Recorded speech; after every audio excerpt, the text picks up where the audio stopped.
YouTube, man. Leave the latest We're twist back. of Foolio. Just when you thought it We couldn't get any are wilder, Alicia Andrews, the girl arrested for Foolio's murder, is out here snitching on everyone apparently how involved in she the snitched on everyone, In bro. this video, we're diving And deep into Julio the every murder. crazy Let's get detail into it, and man. exploring how this bombshell could lead to even more arrests. Stay tuned. You don't want to miss the insane story of how it all went down. Female suspects revelation.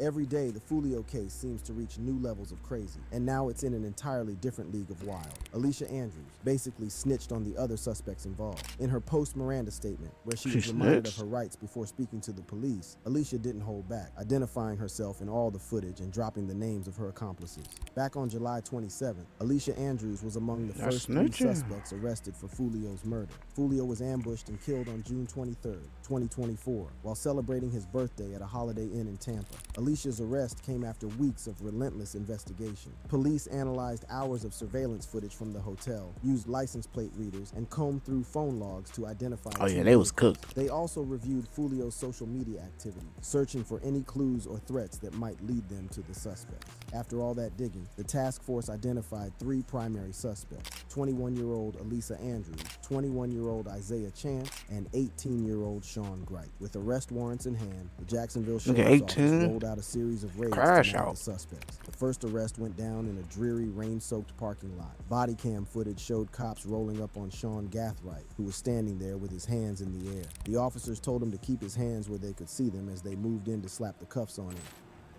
Keep coming. Keep coming. Keep coming. Walk back to me.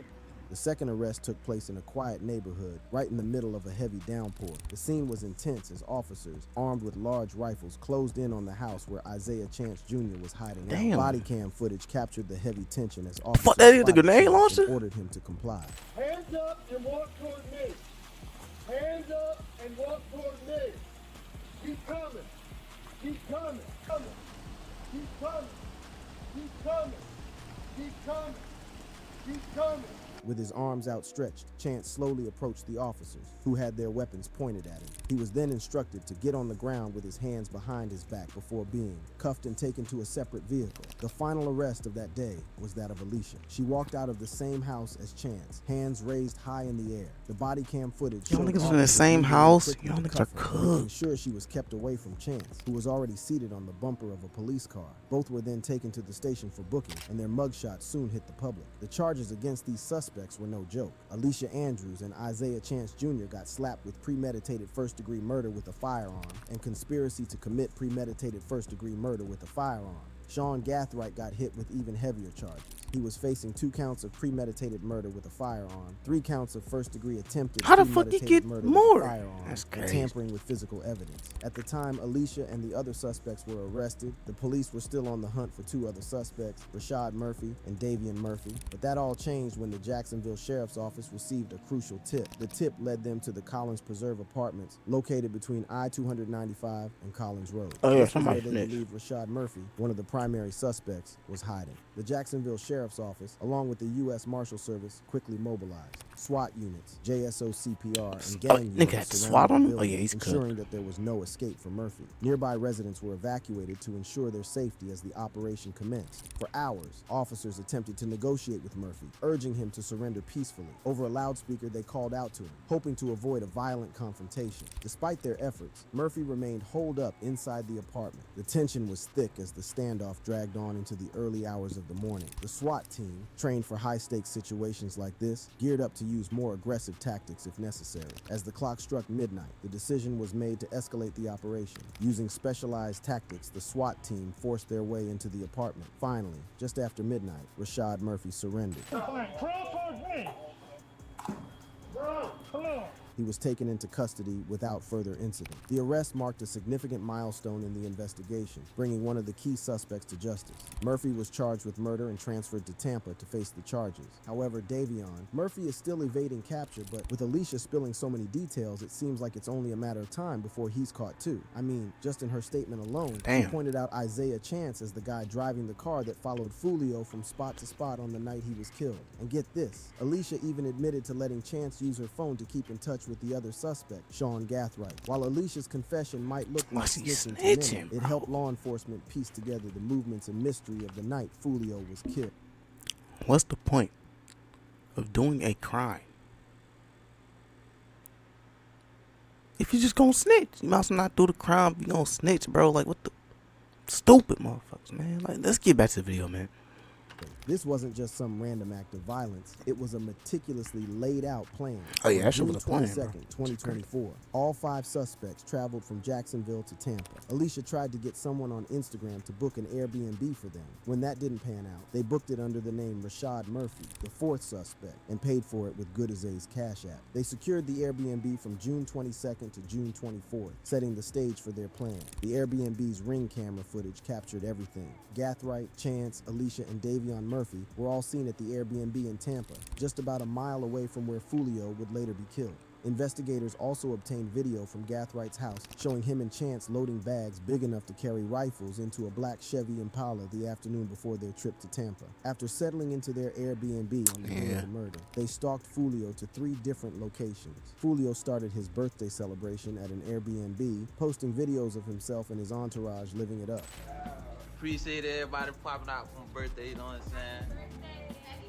Everybody got their socks, put their socks in the air, man. Okay, everybody take this shit on 3, man. 1, 2, 3. Barely an hour into the party, the cops arrived. The landlord got tipped off about the rager and decided to shut it down. Foolio and his crew got kicked out, so they moved on to the next spot, a club he'd promoted with a flyer. Surveillance footage from these locations captured Isaiah Chance and Alicia Andrews tailing Foolio in a silver Chevy Cruze. Chance was frequently seen talking on a phone, which Alicia later confessed was hers. After the club, Foolio and his crew gathered in the parking lot while his manager scouted for a place to stay. They decided on a nearby Holiday Inn and headed over. Once at the hotel, Isaiah Chance and Alicia Andrews drove the silver Chevy Cruze past Foolio's parked car twice, acting as lookouts. Twice? They staked out and waited for the perfect moment to execute their ambush. When the time came, they sprang into action. Surveillance footage taken from the shared parking lot of a Hilton and Holiday Inn in Tampa showed They got them niggas on camera, 4K. Gathright, Rashid, and Davin armed with a handgun and 2 rifles, moving toward the hotel. Rashid allegedly fired first with a Glock, followed by Sean and the other guy, both armed with rifles equipped with shell catchers. The coordinated attack and left 3 others in the car. He lit that motherfucker up. Damn.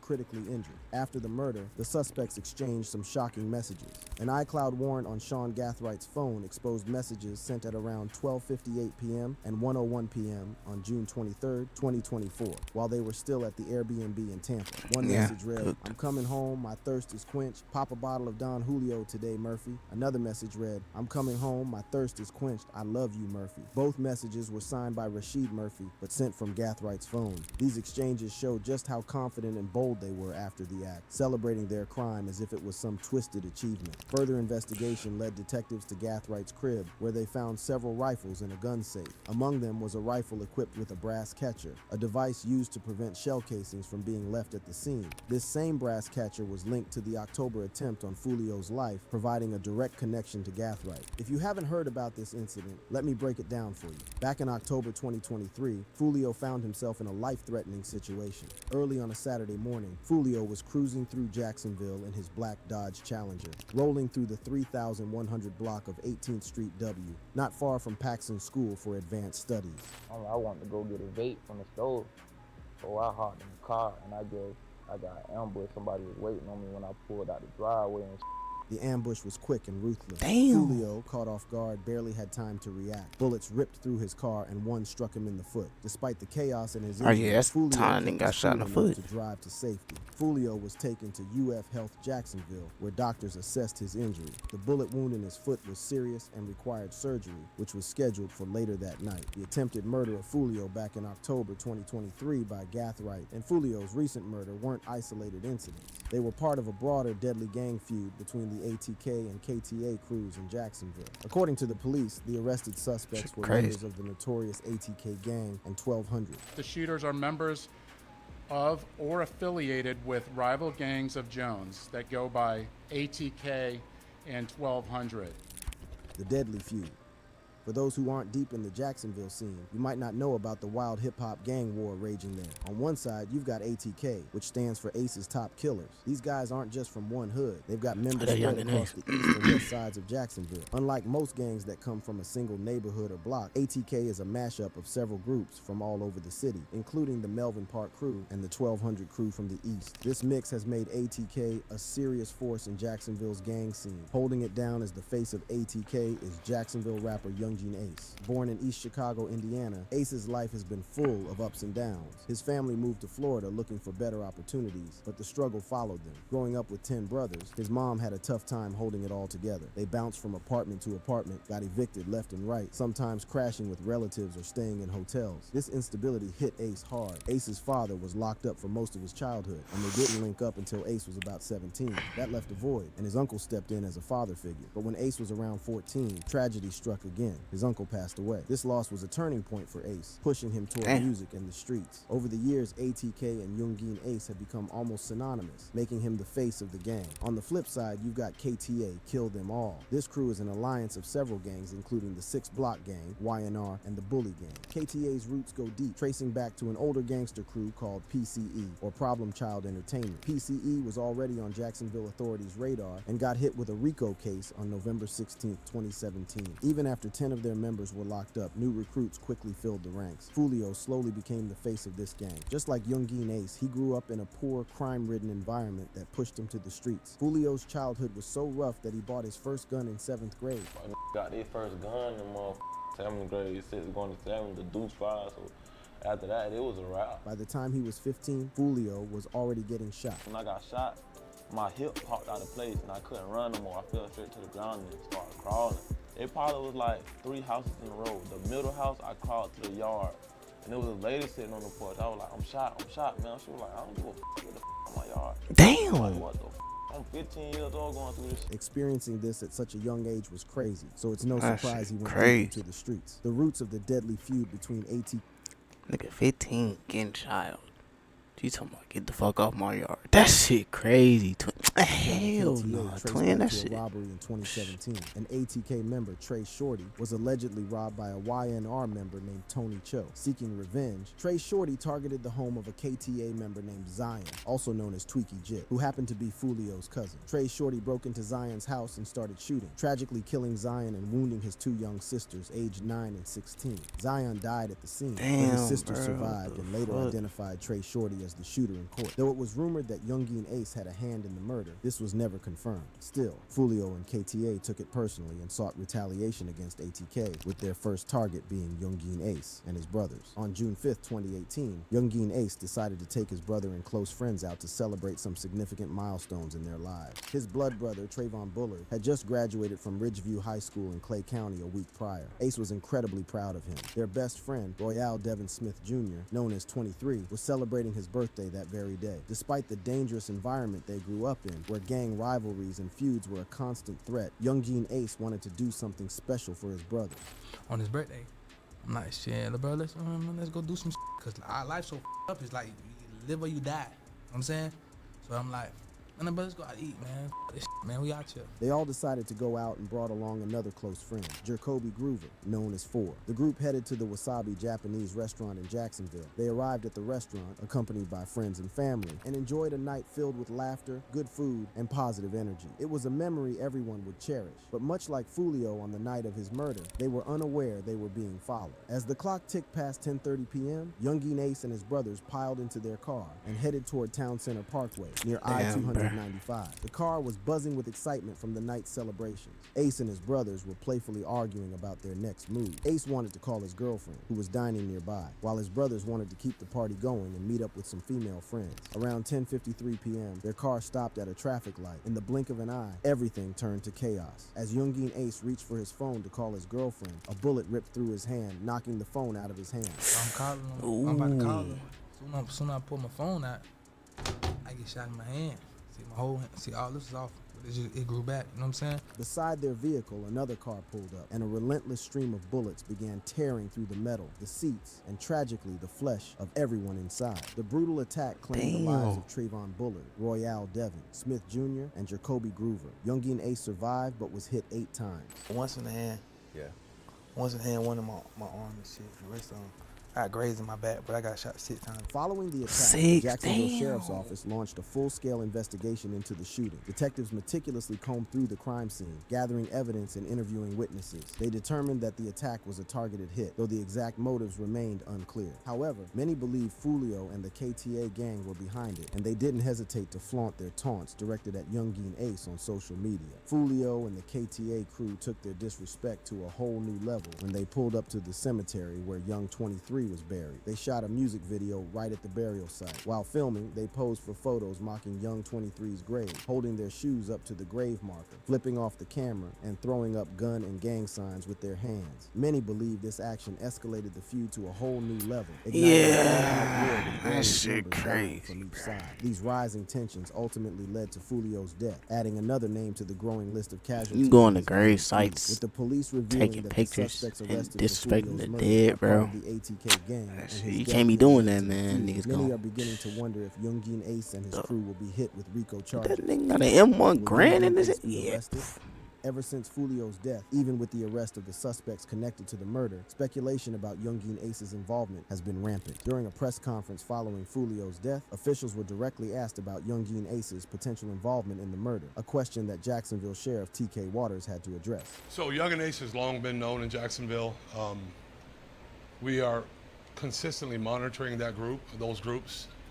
We have people that are always watching them. The sheriff's statement suggested that law enforcement has been keeping a close eye on Youngeen Ace and his crew for a while. If true, this doesn't look good for Youngeen Ace, because ever since Foolio's death, he has been indirectly claiming responsibility through multiple diss tracks. One of these tracks, Do It, dropped just hours after Foolio was killed, which was mind-blowing. In Do It, Youngeen Ace delivers some chilling bars about hunting down and finishing off his enemies. The lyrics are intense, almost as if they were describing the very scene at the Holiday Inn where Foolio was murdered. Even though Foolio's name isn't directly mentioned, the references are hard to miss. In the track, Ace raps lines like catch his ass and do his ass, you know he finished, and flip his ass and smoke his ass, we stand on business. These verses, paired with a video showing masked men taking out a man in a hotel parking lot, seem too close to the real-life murder to be a Yeah, I coincidence. think, I don't know, man. I Ace don't sounding know. like he's calling shots on Foolio, telling his crew to do it no matter what. Ace raps in a boastful tone. I don't even call him by his name. I call them Lil Do-Its. Let's do it. Just call the phone. Say they got the low. I told them do it. Do it. I ain't sparing shit. It's on site if we get into it. Come here. He with his baby. Do it. He with his do it. With his mama. Do it. This money make a do it. Haha. These bars make it sound like an organized hit, fitting perfectly with the narrative of the suspects and their calculated moves. To make matters worse for Youngeen Ace, a video emerged of a masked man claiming he killed Foolio after Youngeen Ace paid him to. There was money on his head, you feel me? I rock with Ace and them boys, you feel me? ATK, you feel me? I be in Jacksonville heavy, you feel me? If you know, you know.